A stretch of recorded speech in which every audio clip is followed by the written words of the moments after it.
Yo, it's Mel from Rap Rankings. To hear the full episode this clip comes from and all the other episodes, stop by raprankings.com or search Rap Rankings on your favorite podcast platform.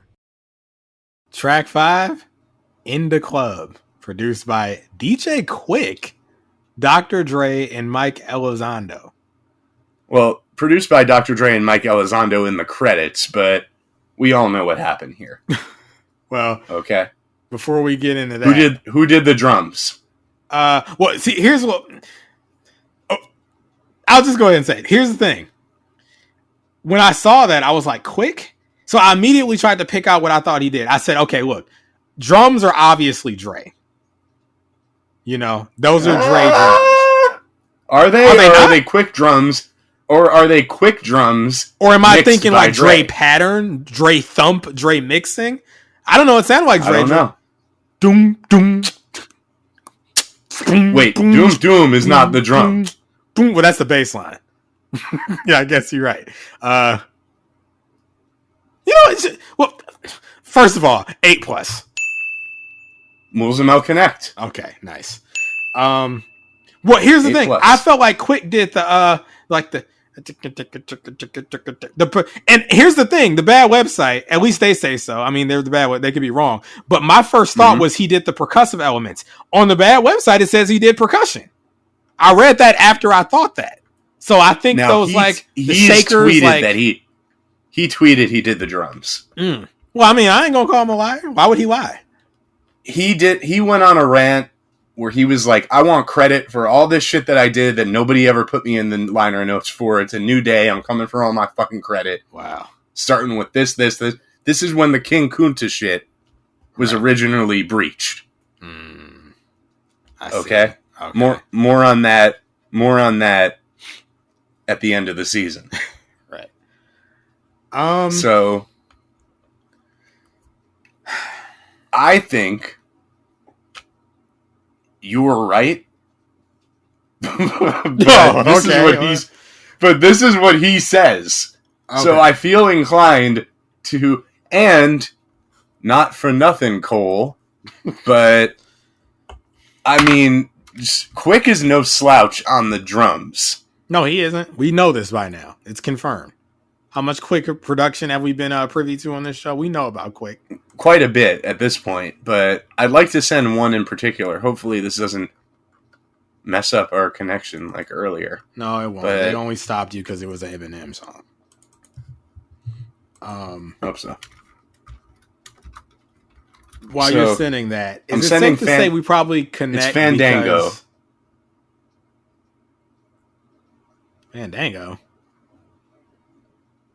Yeah, it's the name of the record. Do they still do that? I haven't seen or heard any. Okay. What's that? No, I was saying I haven't seen or heard any Fandango commercials in a while. I was thinking about the wrestler, Fandango. I ain't really thinking about him. I'm thinking about the movie people. You don't like Fandango? He had a good record. Okay, he's a one-hit wonder. Yeah, he had what, a good win-loss record? No, or a good theme song record. Yeah, one good record and ain't do nothing else. Okay, it just came through. Fandango featuring Be Real. All right, here we go.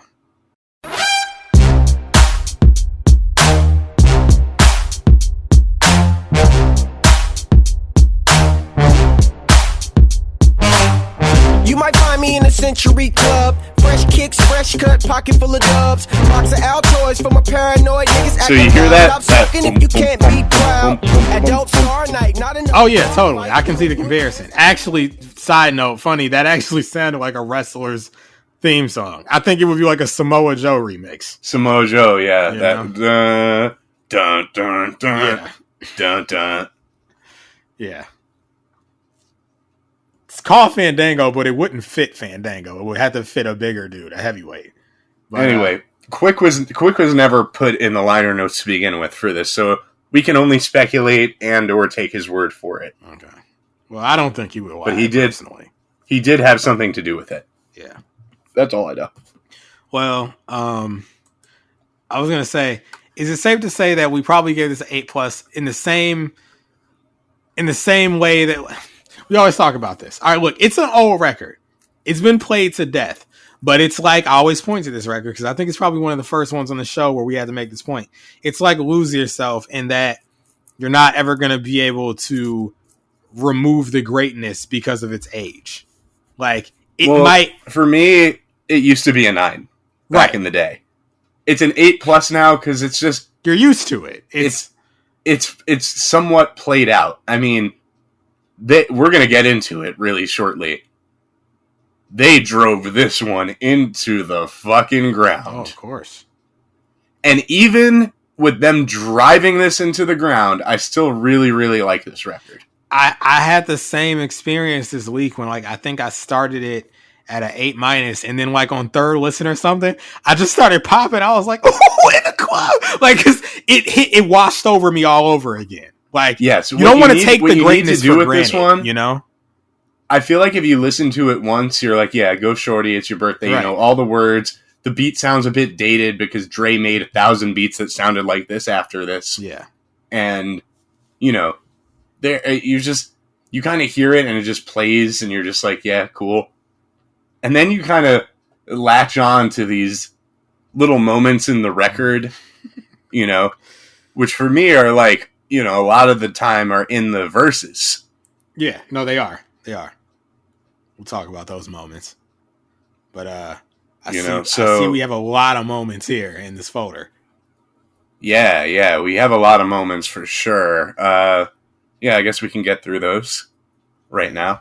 I I thought you were heading there because you were like they were running into. I got an order. I want to play these in. Did you add the new ones I sent you earlier? Yes. Yeah, I got them. Okay, so this was, as you can imagine, you know, the same era where we're getting a ton of these like Clue and DJ Envy, DJ Enough, DJ K Slay, rest in peace. A lot of mixtapes, and this was a popular record to do freestyles over. I want to play some freestyles from the mixtapes, but I have to play them in a certain order because I think it illustrates something. Okay. So let's start off. It's Fabulous, Joe Budden and Paul Kane, Triangle Offense. It's the In the Club freestyle. All right. Side two, the Minotti report, niggas. There's a storm, you know we do it, Go. It's Sugar. New shit. Fabulous, Joe Budden, Paul Kane. It's Sugar. The Triangle Offense.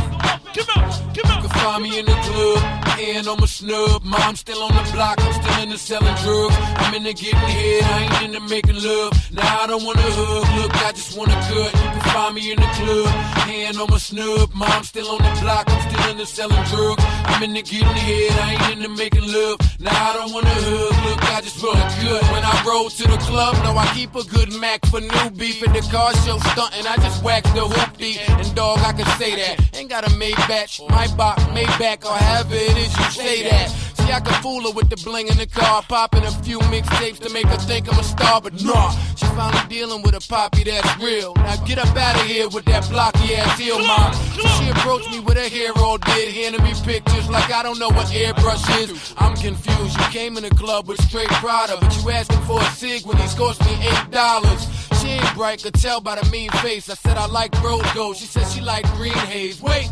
stop illin', told her to cop the baby fat leather. Her response was she ain't got children. Asked where I live. So, you know, that's tri-state area. Joe's from Jersey. I think Paul Kane, Fab are from Brooklyn. You know, it's just what happens, right? Okay. But this record traveled. This record was not just a local tri-state area rap record. This was a massive national success. We've got Lil Wayne in the Squad from the one of the Squad Up tapes, and this is In the Club with Lil Wayne, T Streets, Gutta Gutta, and Kid Kid. It says Squad Up 6. There you go. Here it is. We trying to get rich quick. again, motherfucker.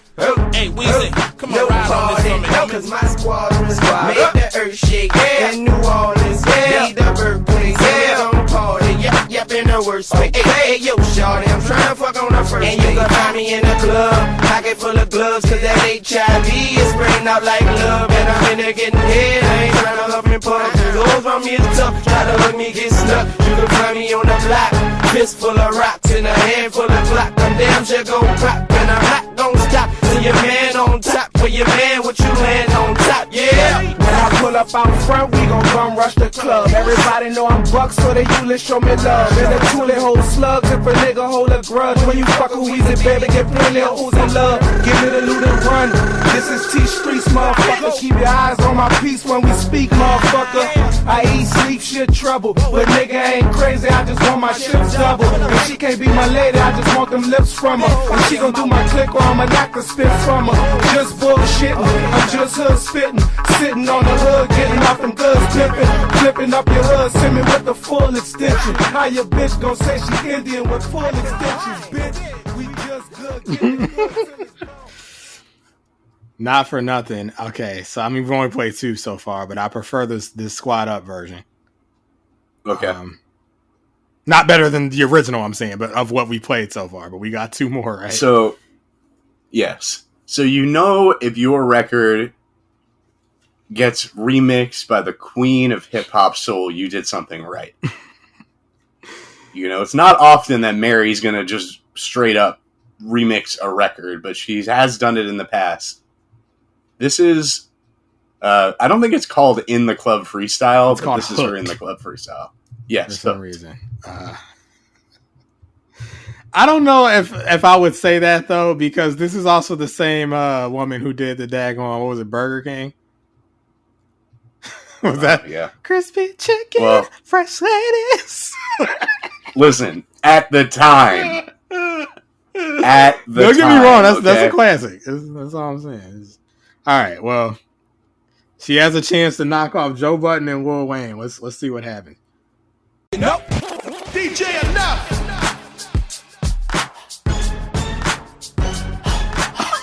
A remake? You know we had to do it. Oh, you know we had to do it. Come on. Hey, yo, Mary, I don't think they're ready for this one. This is phase 1. Love and life. Oh, let's work. Let's work, people. Oh, let's work. It's the reunion. Let's work. Let's work, people. Mary J. Blige. Let's work. Come on. Oh, I see you can do. Let's work. The queen of hip hop soul. Let's work. They call me Diddy. Oh, let's work. Bad boy, baby. Mary, talk to him. Come on. Oh, you know you got your hooks in me. Come on. You're on my mind every day, constantly. I'm tired of holding back the way I feel. 'Cause what I feel, baby, for you is real. You give me everything, everything. A little more, babe. I never felt like this before. That's why I wanna give you all babe. All your love, you got me. All your love, sexy, baby.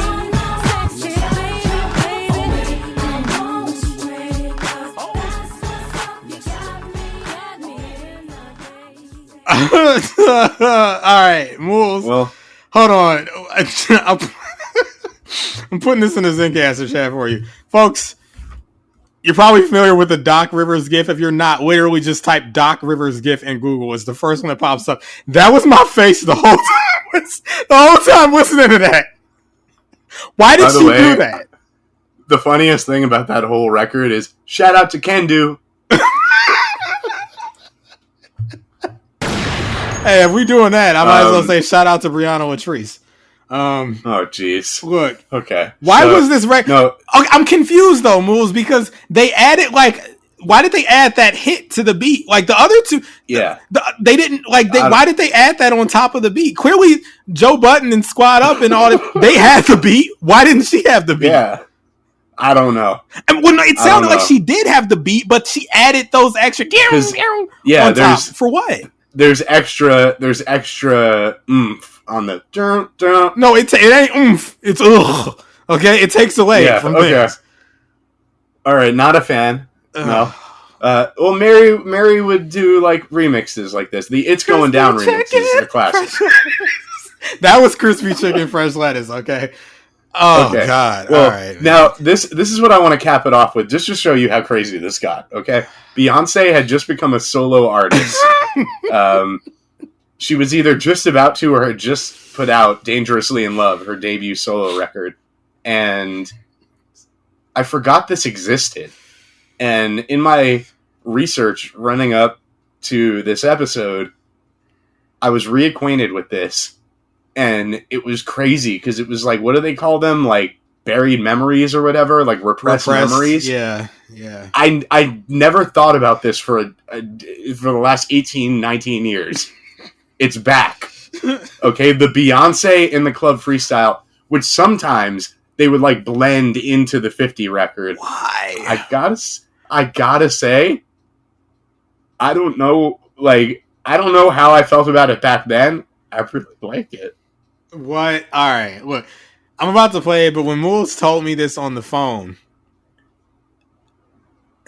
it's the funniest one by far. But I really do like this. I do like it. 7+ coming up. My favorite one of the bunch. I saved it for last. Saved the best for last. All right. Okay. Here we go.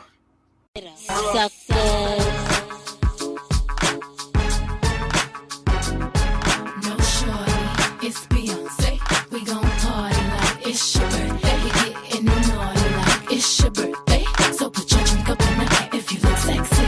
I'm the chick with the hot fish, Manolo Blahnik, Jimmy Choo kicks, killing it. Who you with? Me and my girls at the party with the diamonds and 90s. I'm the classy mommy with the Marilyn Monroe body. I'm that fly chick, plastic, Marjeka Mini. Get all fabulous, glamorous, and effortless. Makeup lighter than we with my pastel Louis. Designer scarf, work on art, rockin' vintage Gucci. Me in the club, sippin' on some bug. Daddy, I got what you need. You a sexy little thug. Don't wanna be a girl, I ain't looking for no love. So come give me a hug. You a sexy little thug. You find me in the club, sippin' on some bug. Daddy, I got what you need. You a sexy little thug. Don't wanna be a girl, I ain't looking for no love. So come give me a hug. You a sexy little thug. My nails, my hair, my diamond ring, shining with all my fancy things. She kind of ate that. Right? Think about what we heard on all these different freestyles. That was the best And then one. think about, Well, go shawty, it's Beyonce. okay. It got to the end, and I was like, Okay. okay, it wasn't bad. It wasn't bad. That was actually good. That's what I expected Mary to kind of do, to float like that, but she didn't. I gotta say, paraphrasing Q-Tip, she's nice. Hold on. Where's the?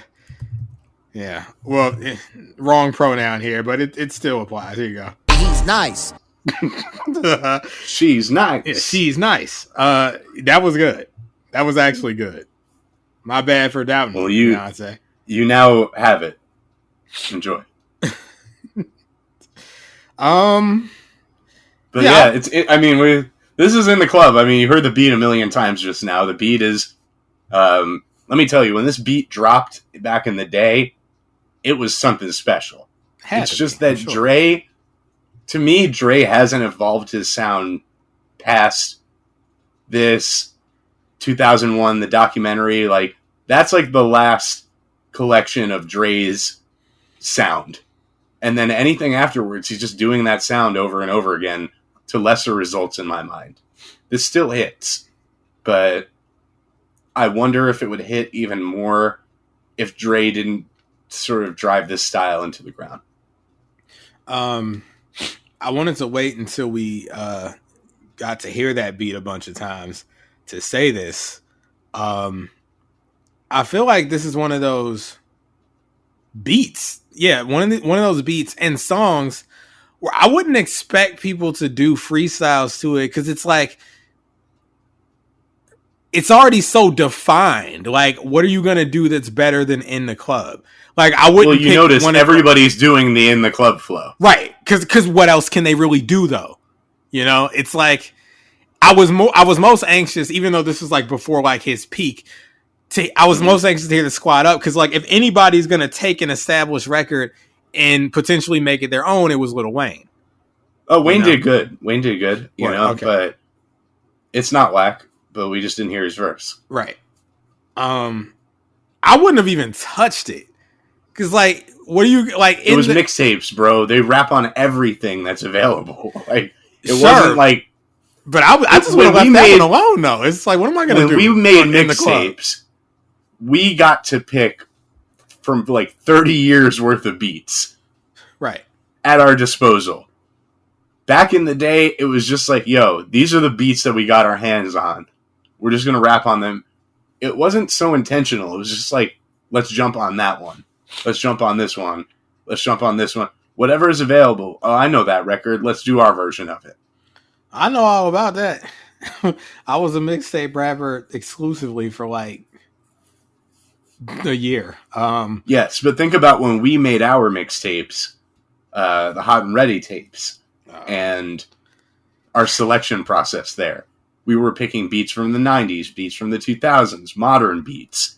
We were picking TV show themes, wrestling theme songs. We had all this different stuff to pick from, and it was all easily accessible. Yeah, sure. But even if this beat was accessible, I wouldn't have touched it personally. It's and like I'll tell you this right now. If artists put out the instrumentals like they used to, we would get, I don't think the mixtape era would ever die. It'd probably move to like TikTok or YouTube. It would come back, but you know, it won't because artists are scared. That's what I think. They can't afford to be shown up. Like, well, I recall like, Frank Ocean, Thinking About You. That was a situation where that wasn't his record. That was a reference for someone else. And they just preferred his version over the girl that he wrote it for. And it became kind of a problem. You know what? Talk about repressed memories. I think I remember that now. Hold on. It was not that record. He wrote it for some chick. It was her record. She put it out, but his version was already out there. It had leaked or something. And everybody knew that was the version. It was like so much better. Bridget Kelly. Yes. Wow. But he had written it for Bridget Kelly. The thing is, all of his demos leaked. All of his reference tracks. Well, leaked. this is what happened. It said it was supposed to be on her debut album, but he released his version of the track for free on his Tumblr in 2011. Okay. Who hates... Look, they think Mel doesn't like Frank Ocean. How about Bridget Kelly? Let's check in on her. Okay, she might be the biggest Frank Ocean hater in the world. That sucks. I always figured it was just like a unspoken agreement. If you're gonna write, like, how did that song chart for him? What was give it away now? Yeah, give it away now. All right, you can't take it back. It peaked at number 32 on the Hot 100. I mean, I did hear it on the radio, so it got played. I did too, but you know, I feel like I don't know, like until you not think so. The thing is, he didn't want to be a songwriter for other people, so I guess he's just like fuck it. But if I was trying to be a songwriter for other people, and I put the record out because I'm like, nah, they can't have this one. This one's for me. I'm putting it out. I'm hijacking my own record that I wrote for someone else. If you like your version that much, then keep it. If you put it out, but I'd be like, yo, if I was a writer though, I'd feel terrible because like, yo, I burned a bridge in the industry for number 33. Well, I mean, he's fine. A bunch of kids think he's like the GOAT, so whatever. I guess it was worth it. No, sir. Not me. I need that drop. Yeah, I'm sorry. Best of love to Bridget Kelly out there, wherever you're at. Hasn't released a studio album. Wow. The name of it. Her last studio album, 2018, Reality Bites. Sure it does. Oh, man. Jeez. What was the one before that? Well, 2017. I mean, her debut album probably got pushed back because they took her. It was 2017, All or Nothing. Oh, so you got to think. Thinking About You came out in there was nothing before that. No. Oh wow, album. She got pushed back by 5 years. Yeah. All or Six. Nothing is right. 6 years, 2011 and 2017. I mean, Okay, so then Reality Bites, because I guess nothing was the outcome of all that or nothing. proposition. And I guess you got nothing. So sorry. Yeah. Oh man. Frank Ocean. You see, this is why I don't like you, because you do stuff like this. Anyway. Right, in the club. Oh, Jesus. How do we get there? It's one of those moments. I'm like, okay, what happened here? Right. We People were doing discussing songs the over. remixes. Right. Okay. Anyway, yeah, we're still in the club. Yeah. 50 Cent. This is gonna be a shock, folks. So, iconic intro. Go. You know, go shawty, it's your birthday, all that. Mel was this week years old when he found out that supposedly, now I say supposedly because this is Genius, the bad website, but I'll take their word for it because this is like one of the most popular hip hop songs of all time, and they've had like 20 years to get it right. So, I mean, I would think someone would have corrected it by now if it was wrong. But apparently the line is, and you know we don't give a fuck, it's not your birthday. Interesting. I always thought it was, and you know we don't give a fuck because it's your birthday. But apparently it's You know not what? your birthday? I've always heard it the exact same way. Moulz Mel connect, not just. I'm on so the glad score. to hear that. I thought I was going to be like the biggest Mel Now- rap, but That doesn't necessarily mean that that's what's being said, but that's how I hear it. that's how I hear it. You know, we And don't I'll give listen a fuck 'cause closer. It's your birthday. Right. I mean, I guess it does sound like it's not your birthday, but like it seemed less likely because it's kind of a swerve from everything before it. You know, like why would you suddenly switch to it's not your? Anyway, call in, folks. 718-635-0743. Let us know. Is it Shawty's birthday or not? Is it Shawty's birthday or not? Okay, that's what we want to know. And how have you always heard it? Yeah.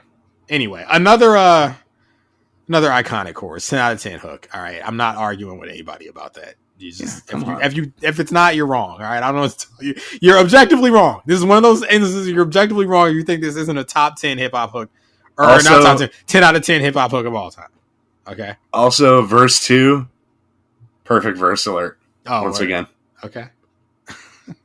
That's And you that, should love it way more than you hate it. nigga. You mad? I thought that you'd be happy. I thought that made you'd be happy I made it.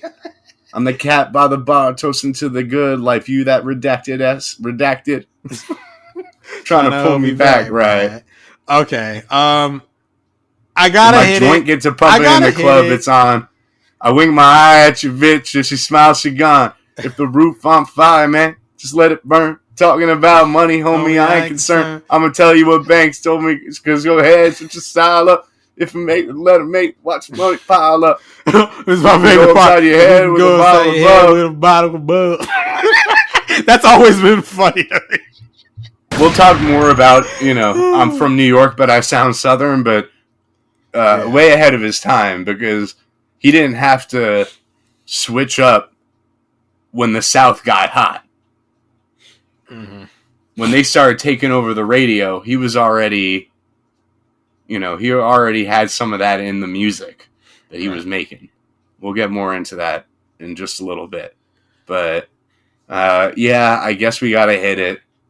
Yeah, it's been it's Perfect, still perfect verse alert, but there's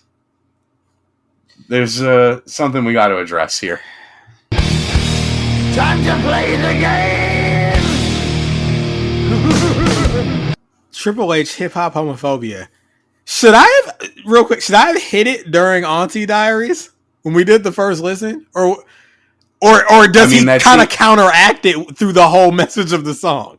That seems to be the big debate right now. I'll say we don't need to hit nothing on a first listen. Well, okay? true. But if I was gonna hit anything, it should have been this.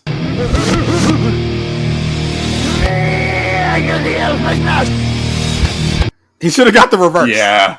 Yeah. Because he was undoing it's it. like, yes, he's undoing. It's a whole song about undoing it, really. Right. But it still needs to be addressed because, I guess some people are, bothered by it. So I thought you were going to say some people are redacted. So, yeah, I mean, I get it. This is an instance, though, if I may speak for 50. This is like, just ignorance in language. Is the most benign. This is he's not the most talking about benign gay use people of the word. Right. It's just This is the lightweight Triple H. This is like it was one of the insults of the day. A lot of people weren't thinking about gay people at all.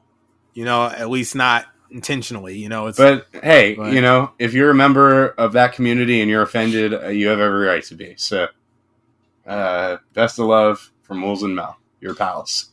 I'm gonna say too.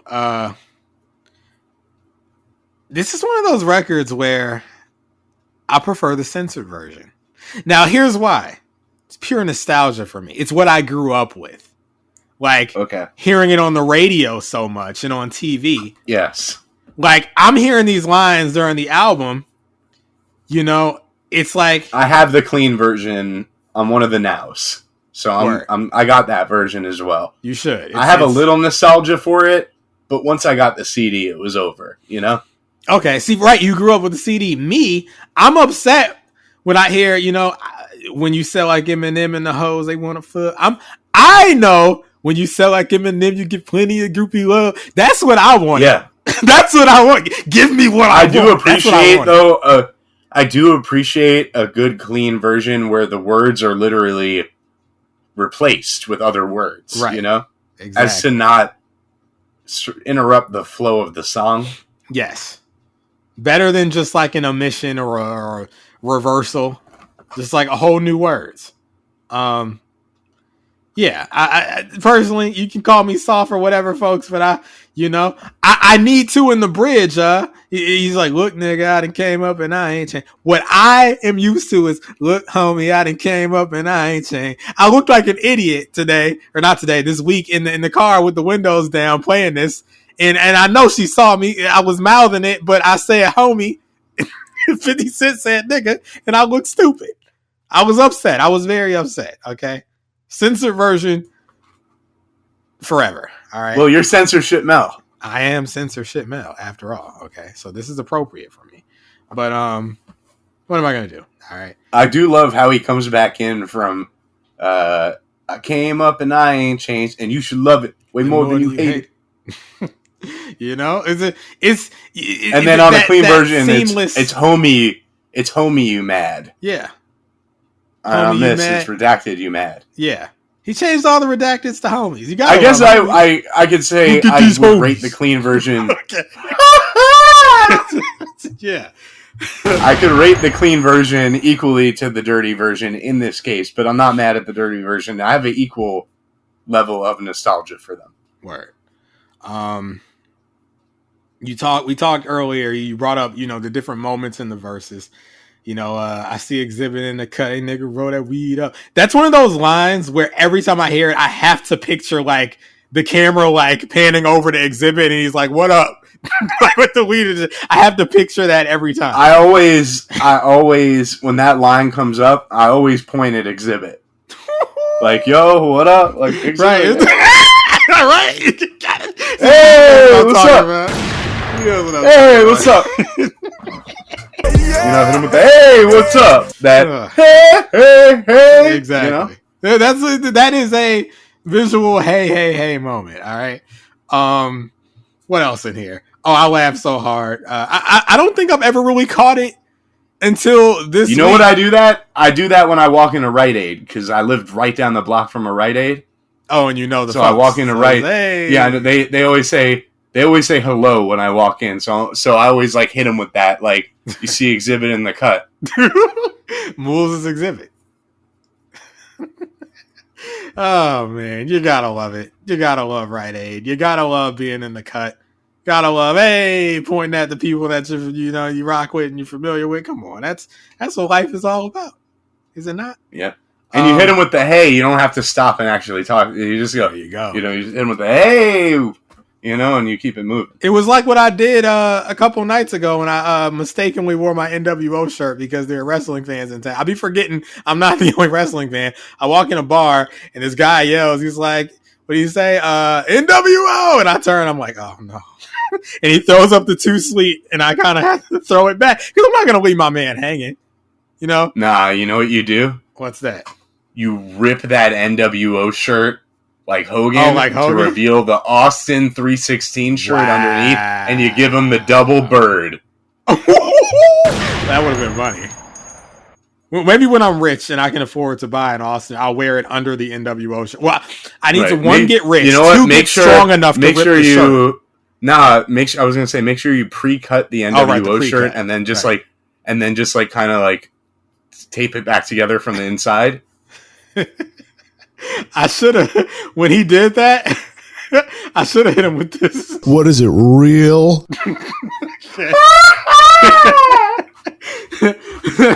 But anyway, this sequence here in this verse. Oh, you could have no-sold him, Mel. I'm sorry, but you could have no-sold him. I didn't have it in my heart to do that to him. You know? Like those kids no-sold you when you were like, Mob Deep, huh? Folks, I went in Corey's Cuisine a few months back. We must have been in season 7, I think. It was season 7. Because we had just done Mob Deep. It was like the week after. Yeah, and I saw some kids and they were talking about, I swear to God, I wasn't mishearing things. They were talking about like Ice Cube and like 90s hip hop. They specifically said like 90s hip hop. And I'm like, oh, these must be them kids that Moulz told me about that are like into like 90s hip hop for some reason. Like it's a whole like revival with this younger generation. And you know me, at the time I think it has something to do with that Euphoria. Maybe that Euphoria. Yeah, they've been playing songs that, you know, the kids wasn't really listening to. But I was like, listen, I'm trying to grow this show. I don't usually talk to strangers. I don't bother people. I don't like talking. But I'm like, look, if they're talking about this, I might as well tell them, hey, I do a whole show about this. If you're interested, check it out. So I go and take the order in the car, and then I walk back inside, and I walk up to the table, and I'm like, hey, were you guys just talking about, what I say? You guys just talking about Mobb Deep? And these kids, bro, they look at me in the face, and they're like, oh, no, we were. I'm like, seriously? Seriously? Like you're gonna do me like that? It wasn't even embarrassing. You were trying to like sell your mixtape or something, right? We discussed that, and if that's what they thought, fair game. Nobody wants to get the mixtape hawked on them. In New York, they're always, you know, in like populated areas that are densely populated, touristy, you know, stuff like that. There's always a guy that's like, yo, my man, you like hip hop? Right. So God forbid you're wearing a shirt that is hip hop, right? Because there's no ducking and diving around that. Okay, and I knew a couple dudes, like, you know, outside of Fat Beats. I'd expect to get those dudes because they see me walking into Fat Beats. They already know. But when I'd be on like Broadway, or I'd be in Soho or Chinatown or something, and like some dude was trying to sell me his mixtape, yo, my man, you like hip hop? Absolutely not, man. Not at all. Times Square was the worst. Oh my God, they were everywhere. Oh, I've heard. My man, you like hip hop? The hard thing is though, like, if you're online outside on 42nd Street outside of BB King's waiting to go into a rap show, and they're like, yo, my man, you into hip hop? It's like, occasionally I am, you know, but it's like when you go to the video game store at GameStop, they're like, any new games coming up that you've been thinking of pre-ordering? Right, you can't pretend you don't like games because you're in GameStop. I do. No, I give the performance of a lifetime every time I'm in the GameStop. Any games you've been looking at? Anything you want to take a look at for a pre-order? Like, I'm buying this for my niece. I don't game. Yeah, okay? I'm here for my son, Mozo. He wants the new game. I don't know anything about games. Something that maybe would have sounded perfectly believable if he didn't come up with the fakest name possible for the kid. You know, my son, Mozo. That's it. But that's so crazy. They might have had to believe you because it's like, who would sit here and tell such a bold-faced lie like that? But then again, what are you gonna do? Tell me no? Right? Like, what I are you don't gonna have do? A son? Right? You're gonna tell me I don't have a son? Ain't gonna do shit. So I go in there and they're like, is this, you know, anything you want to pre-order? I'm like, dude, I don't know the first thing about games. I don't play them. I don't touch them. This is This is for a gift for a friend. I mean, I really want nothing to do with this stuff. I find it all disgusting. You know, like, I absolutely hate gaming. Look, while I'm in the buttery mind state, I'll make this quick. This ain't got nothing to do with what we're talking about right now. GameStop pre-orders. In 2012, I walked into the Mission Valley San Diego Mall. I think it was a Westfield. There was a GameStop there. One of my friends worked there. I didn't even know she was just in there. Christina, if you're listening, I pre-ordered Halo 4, not just because I wanted it, but I wanted to help your quota because we were friends. And I think you knew this too. I kind of had a crush on you. All right.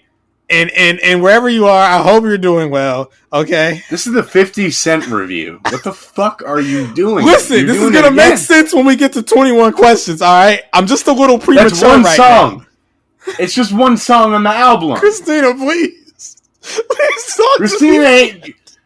Christina ain't gonna listen to this, and she can't hear you. She was a white man. They always go with the white man. I hate it. Is she white? No. What is she? Well, she's. I'm not gonna put her business out there, but she ain't white. All right. Well, if she's not white, then all I gotta say is, all right, you took a chance, and you did a little dance. But, you know, one thing that Mel will never see is the inside, or frankly, the outside of your pants. I may never see the outside of her pants again because we don't live near each other, and she hasn't messaged me in 2 years, and it's just and she went off the grid again. She's.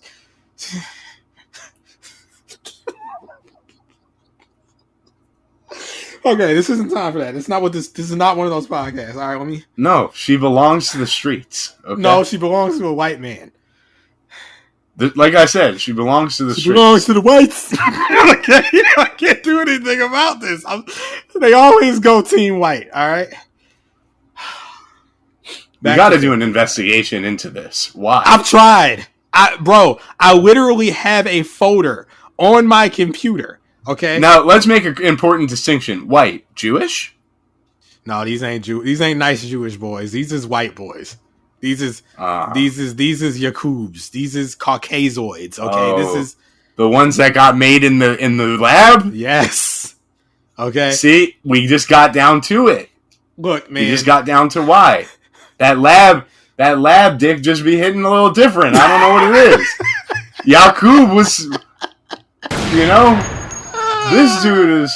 And you ain't black. I mean, he engineered quite the feat, quite the species. Women, stop messing with that synthetic dick. Okay, I'm sick of this. They already own everything. Stop giving them more. Okay, he said, Mel, you are down bad doing this right now, pleading with the women to stop dating. No, if you white, date white. That's fine. But listen, my fellow ethnic women, we cannot allow this. Okay. There's a photo on my computer called "And when you get home, she leave your ass for a white boy." There are no less than 13 women in this folder that have committed their lives to the white. We got man. Mel Romney. Mel Romney is updating the files. Trapper keepers constantly. Full of women. File cabinets. This is what I'll say. I'm not obviously gonna speak out against interracial. Love is love, you know. I'm not gonna speak out against interracial. That's patriarchy and white supremacy. All right, that ain't love. You white niggas, listen to me. You white niggas, you took everything. Why should I have to share? Why should I have to share my women with y'all? You white, y'all niggas are fucking everywhere. Like, I don't want to share this with y'all. I'm sorry, I don't. Let me keep my women. Why are you taking everything from us? All right. Let me get back on topic. These lines definitely don't apply to Mel after the performance I just put on, but 50 Cent, when he said, "If you watch how I move, you mistake me for a player or pimp. Been hit with a few shells and I don't walk with a limp." The ad lib in the back, I might took me out this week. Okay? Classic ad lib, all time ad lib. Money also, ad lib, great. You know, okay. Mel's been hit with a few shells, like from the Olive Garden, like shells with sauce and whatnot. So he walks with a limp. Yeah, because when you get heavy, it's just, the stomach be bearing down on you. You don't want to be like Mel. Don't be like me. All right. I used to be. This isn't weight loss rankings. Okay. Anyway, final note I have about this song. Okay, this flow is just, this is the alpha flow. Okay, in the hood in LA, they saying 50 you hot. They like me. I want them to love me like they love pop. But holla in New York, the niggas will tell you I'm loco, and the plan is to put the rap game in a choke. See, another clean version thing. Yeah, and holla in New York for sure. They tell you I'm loco. Focus, man. Money on my mind, got a meal out the deal, and I'm still on my grind. And Shorty says she feeling my style, she feeling my style. A girl from with it, they buy and they ready to go. That's that. You can find me in the club. Unbelievable. Look, you could be Mel, a little weakling, a little worm, complaining about the white man. But here's the thing: those verses, when you rap them, okay, it really makes you feel like 50 Cent. Okay. Anyway, all right, we've been in the club a long time. Yeah, to the point where Mel started crying in the club.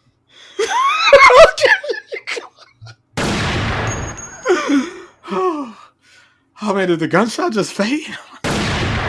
Bring it back. Right. Okay. Oh god, we gotta. Oh man, Mel's like a cartoon character that like he could die every song as long as we move on to the next song. He gets revived, but like this dude's like shooting holes in his head and he's like stretching around like a carrot, just like totally some Tex Avery type shit. Look, there's continuity in episode to episode, but track to track, no, absolutely not. Okay, the Mel from track 5 will not be the Mel in track 6. Allegedly. This is the wacky world of rap. All right, so here we are, 3 hours, 10 minutes in, 5 tracks. We're doing great. 3 hours, 10 minutes in, we've done 5 tracks and just. All right, if we don't fix up. I'm having a great time, but if we don't fix up at this rate, let me do the math. Okay, basically 3 hours per 5 tracks. Let's just round up to 20. This review would be 12 hours. Well, then we also have part 1, which would make it like 12 hours plus the guest 15. Spot. That's 13. 15. Yeah, no, we gotta do something about this. All right, it starts with getting out the club. Well, listen, this is the big record right here, this club, okay? This has been the club. Moulz Mel got drunk off that, what's that is? Bacardi. That LeBron Douche. And they... No, Leachy. We drank the Leachy. We were sipping the Leaky too much. And we were sipping the Leakies. It was a bad look for 50, so he was like, get these niggas out of here. They threw us out the... Look, his face on the album cover is his face right now as he's listening to this review. Look, they threw Moulz Mel out. They like grabbed us by the collar, classic cartoon style, and then kicked us out. And now we're on the side of the street. We got too drunk in the club. So, is there anything else? Are we gonna try to sneak back in and say one more thing, or are we done? I think we can finally say it's time to leave the club. Oh my god. Okay. Oh. Did I think this review would be such a mess? No, not with all the preparation. It's not a mess. We've saved, folks. This isn't like tangent. This isn't as bad as Juvenile. I think we've been talking about these records for sure. Oh, we're talking, but we're passionate because this is a great album. So, like, we're riled up. So we should keep going. All right. Track. Huh? What'd you say? You okay? No, I'm not. Yo, it's Mel from Rap Rankings. To hear the full episode this clip comes from and all the other episodes, stop by raprankings.com or search Rap Rankings on your favorite podcast platform.